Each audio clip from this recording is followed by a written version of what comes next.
Assalamualaikum warahmatullahi wabarakatuh. Sahabat semua, selamat berjumpa kembali dengan channel kesayangan Anda, Novela, berbagi kisah dan cerita.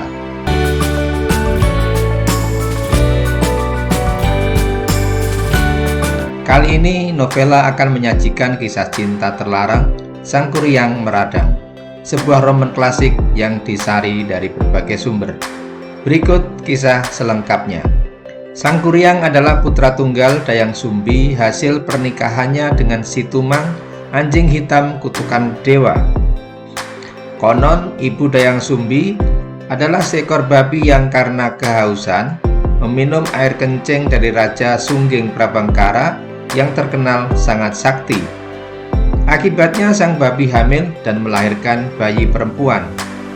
Raja Sungging Prabangkara mengetahui perihal adanya bayi perempuan yang terlahir karena air seninya itu. Ia pun pergi ke hutan dan menemukan bayi tersebut. Bayi itu dibawa ke istana kerajaan dan diberi nama Dayang Sumbi. Dayang Sumbi tumbuh remaja dan wajahnya sangat cantik. Tak pelak banyak raja, pangeran dan bangsawan yang jatuh cinta dan ingin meminangnya. Namun semua pinangan itu ditolak Dayang Sumbi dengan halus. Sementara itu para raja dan pangeran saling berebut bahkan berperang demi mendapatkan cinta Dayang Sumbi. Mengetahui hal tersebut, Dayang Sumbi sangat bersedih. Tak ingin perkelahian mereka terus berlanjut, Dayang Sumbi kemudian memohon untuk mengasingkan diri kepada ayahnya. Permohonannya itu dikabulkan oleh Raja Sungging Prabangkara. Kemudian Dayang Sumbi mengasingkan diri di sebuah bukit ditemani oleh seekor anjing jantan bernama Tumang. Untuk mengisi waktu luangnya selama dalam pengasingan, Dayang Sumbi menenun. Suatu ketika Dayang Sumbi sedang menenun, terjatuhlah peralatan tenunnya. Ia merasa malas untuk mengambilnya.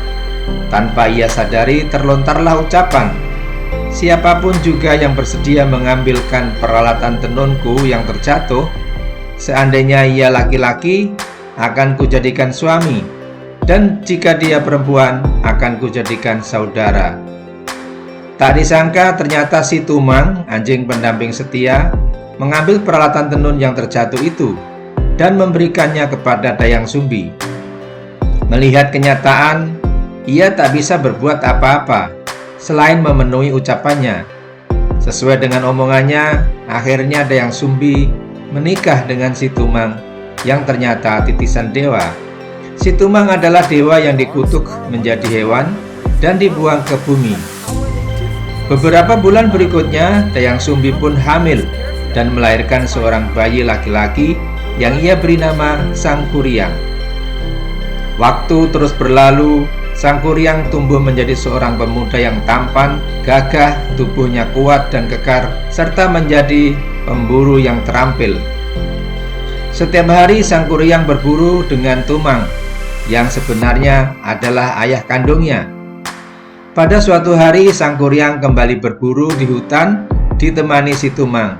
Sang Kuryang berniat mencari kijang karena ibunya ingin memakan hati kijang. Setelah beberapa saat, Sang Kuryang melihat seekor kijang yang tengah merumput di balik semak belukar. Sang Kuryang memerintahkan Si Tumang untuk mengejar kijang itu. "Tumang, ayo kejar kijang itu." Namun aneh, Si Tumang yang biasanya penurut ketika itu, ia hanya diam. "Ayo kejar!"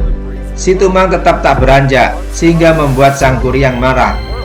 "Awas Tumang, jika kamu tetap nggak mau menuruti perintahku, akan kubunuh kau," ancam Sang Kuryang emosi. Ancaman tersebut tidak dipedulikan Si Tumang. Sang Kuryang bertambah jengkel dan marah. Ia tak lagi bisa mengendalikan kemarahannya yang memuncak ke ubun-ubun. Ia tarik busur dan anak panah kemudian mengarahkannya kepada Tumang. Jebret! Anak panah itu meluncur cepat, menancap ke tubuh Tumang, dan Tumang pun tergeletak tak bernyawa.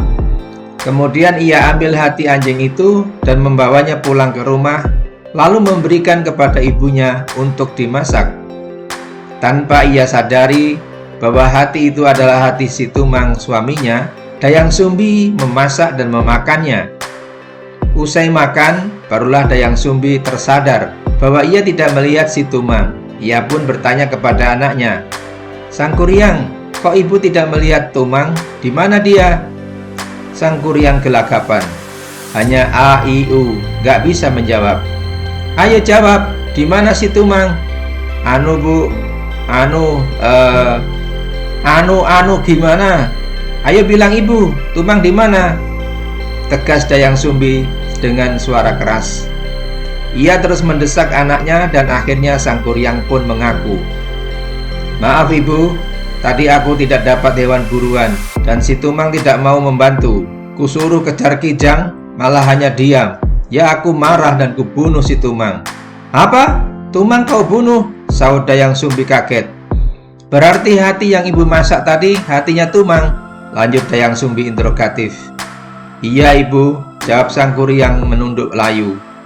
"Kurang ajar kamu, anak kurang ajar, nggak tahu diri, dasar anak durhaka. Durhaka kamu Sang Kuryang, durhaka!" Ceplak, Dayang Sumbi memukul kepala Sang Kuryang dengan gayung hingga luka. Dayang Sumbi terus meluapkan emosinya kepada Sang Kuryang. "Pergi, enyah dari sini. Ibu tidak mau melihatmu lagi. Jangan tinggal bersama ibu Sang Kuryang. Pergi!" Dalam hati Dayang Sumbi berkata, "Kamu telah membunuh ayahmu sendiri Sang Kuryang. Kamu telah membunuh ayahmu." Selama itu Dayang Sumbi menyembunyikan kalau Tumang adalah ayah Sang Kuryang. Sang Kuryang tak bisa menahan emosi ibunya. Ia lantas bergegas meninggalkan rumah, pergi jauh mengembara menuruti perintah ibunya. Setelah kepergian Sang Kuryang, anaknya, Dayang Sumbi merasa sangat menyesal. Dia lalu bertapa dan memohon ampun kepada para dewa atas kesalahannya. Para dewa mendengar dan menerima permintaan maafnya. Mereka memberi titah kecantikan abadi kepada Dayang Sumbi yang selalu tampak cantik seperti gadis remaja. Sementara Sang Kuryang terus mengembara tanpa tujuan yang pasti. Dalam pengembaraannya, Sang Kuryang menambah kesaktian dengan berguru kepada orang-orang sakti yang ditemuinya. Setelah bertahun-tahun mengembara, tanpa disadari Sang Kuryang kembali ke tempat kelahirannya dan bertemu perempuan yang cantik memesona, yang tak lain adalah ibunya sendiri, Dayang Sumbi. Demikian juga Dayang Sumbi. Ia tak menyadari bahwa pemuda tampan, gagah dan sakti itu adalah Sang Kuryang anaknya. Keduanya saling jatuh cinta dan merencanakan untuk menikah. Sebelum pernikahan dilangsungkan, Sang Kuryang berniat untuk berburu. Dayang Sumbi membantu Sang Kuryang mengenakan penutup kepala. Betapa terkagetnya ketika Dayang Sumbi melihat bekas luka di kepala calon suaminya. Teringatlah dia pada anak lelakinya yang telah meninggalkannya. Dia sangat yakin pemuda gagah itu adalah Sang Kuryang anaknya. Sebelum dilanjut, dukung channel ini agar semakin berkembang dengan subscribe, like, komen, dan share. Terima kasih. Mari kita lanjutkan. Dayang Sumbi kemudian menjelaskan bahwa dia sesungguhnya adalah ibu kandung dari Sang Kuryang. "Oh tidak!" teriak Dayang Sumbi melihat bekas luka di kepala Sang Kuryang. "Tidak bisa Sang Kuryang, kamu tidak bisa menikah denganku." "Kenapa tidak bisa? Aku sudah telanjur mencintaimu. Aku tak bisa hidup tanpamu. Kamu harus menikah denganku." "Tidak Sang Kuryang, tidak bisa. Kamu adalah anakku sendiri. Aku ibumu Sang Kuryang. Aku ibumu yang melahirkan kamu. Kamu tak bisa menikahiku. Tak bisa aku menikah dengan darah dagingku sendiri. Kamu adalah anakku yang sudah lama menghilang. Bukti bahwa kamu anakku adalah bekas luka di kepalamu." Namun Sang Kuryang yang telah telanjur cinta dan dibutakan oleh hawa nafsu tidak memedulikan penjelasan Dayang Sumbi. Dia tetap bersikukuh untuk menikahinya. "Tidak, aku tidak peduli. Pokoknya aku harus menikah denganmu. Apapun permintaanmu, aku turuti, asalkan kamu mau menikah denganku." "Baiklah, sebagai persyaratan, kamu bisa menikahiku. Buatkan aku danau dan perahu besar untuk berlayar dalam semalam sebelum fajar tiba." Permintaan itu hanyalah akal-akalan Dayang Sumbi agar Sang Kuryang tidak bisa menikahinya, karena menurutnya hal itu mustahil bisa dilakukan oleh Sang Kuryang. Ternyata Sang Kuryang menyanggupinya. "Baik, kusanggupi permintaanmu," jawabnya percaya diri dan penuh keyakinan. Pada hari yang ditentukan, Sang Kuryang memulai pekerjaan yang disanggupinya. Ia memanggil roh para jin untuk membantunya menyelesaikan tugas. Dayang Sumbi merasa was-was. Ia khawatir kalau Sang Kuryang benar-benar berhasil mewujudkan permintaannya. Untuk menggagalkan usaha Sang Kuryang, Dayang Sumbi berdoa agar fajar datang lebih awal sebelum Sang Kuryang merampungkan tugasnya. Ia kibaskan selendang ajaibnya dan muncullah sinar sehingga menjadi fajar. Melihat malam mulai fajar, Sang Kuryang panik.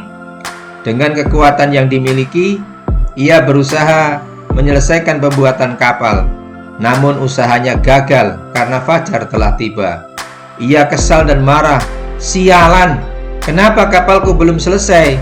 Fajar sudah tiba." "Hah!" Sang Kuryang meluapkan kekesalannya dan menendang kapalnya yang setengah jadi itu hingga terbalik.